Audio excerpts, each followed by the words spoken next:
wanted to talk today about culture, right? So what is culture?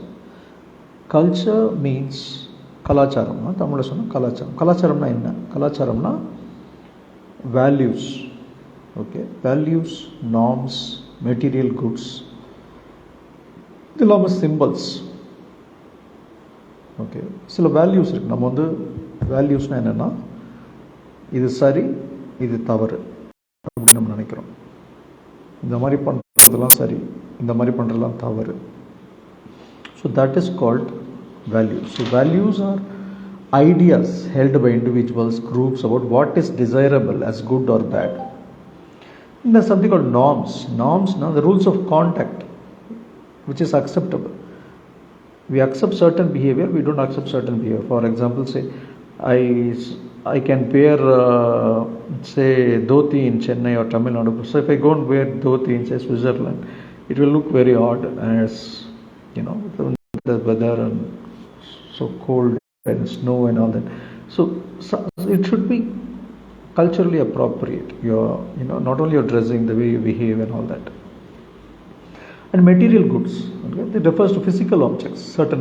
It refers to food we eat. For example, I may eat say idli dosa here or in South India, but if somebody in North India will prefer say chapati or roti or chana, aloo gobi, those kind of stuff.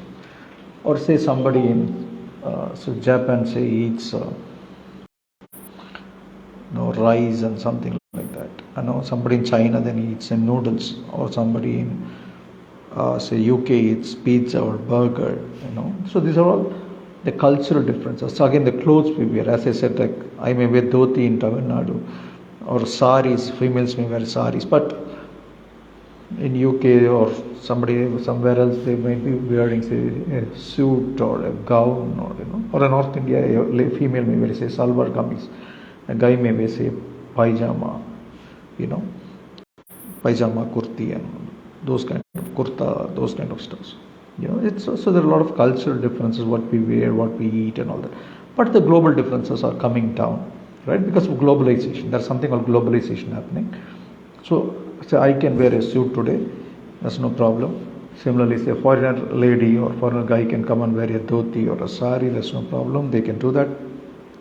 So those differences have actually come down. Okay. And what is a society? Society is a group of people who live in a particular territory, say in a political territory. Say in Tamil Nadu, so all people are say Tamils, or in a tribal people who are living in say mountains, so they're all tribes. Or people living in China, they're all say Chinese. So those kind of differences. So that is called a society. So the society could be a small group, like say few people living in a hill, tribals, or it could be a very huge, like say Chinese. Then it includes billions of people who all form a part of the Chinese society, right? So it could be small, it could be big. When you call something as a society. And I'll talk a little bit next about the sociology of the body. Sociology of the body means it's a field that focuses on how the society or culture affects the body. Okay, your health will be affected by your society, right? For example, typical classic example is obesity. Today there are fast foods available, right? The sedentary lifestyle, we don't do much exercise, there is not much opportunity for people. The entire environment is obesogenic, and we do a lot of work, sedentary lifestyle, but there is no exercise, you don't have time to jog. Even children spend a lot of time with mobiles, gadgets, right? And in the environment again, there is no opportunity for exercise, lack of healthy foods, right? So this entire environment is causing us to become very obese and sick. Like this is how the culture contributes, or the society contributes to your sickness. Or example, anorexia is another example.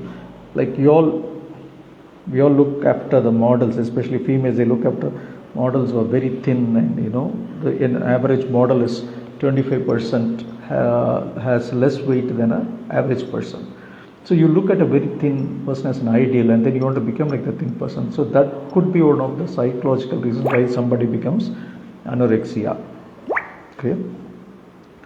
So like this, so many ways how a culture can affect health. Okay. And there's then something called socialization of nature. We play with nature and we modify nature. No, we have done that all the time. Like that's what scientific advancement, right from destroying forests to whatever, to conquering mountains and all that. Now even biologically also, say we find say parthenogenic foods where say there is a seedless grapes or those kind of foods, so genetically modified foods are available. Again, you're controlling reproduction, right? There's something called artificial. You can kind of use contraception or sterilization, those kind of methods. And there's something called again artificial reproduction. We went going for surrogate mothers, right?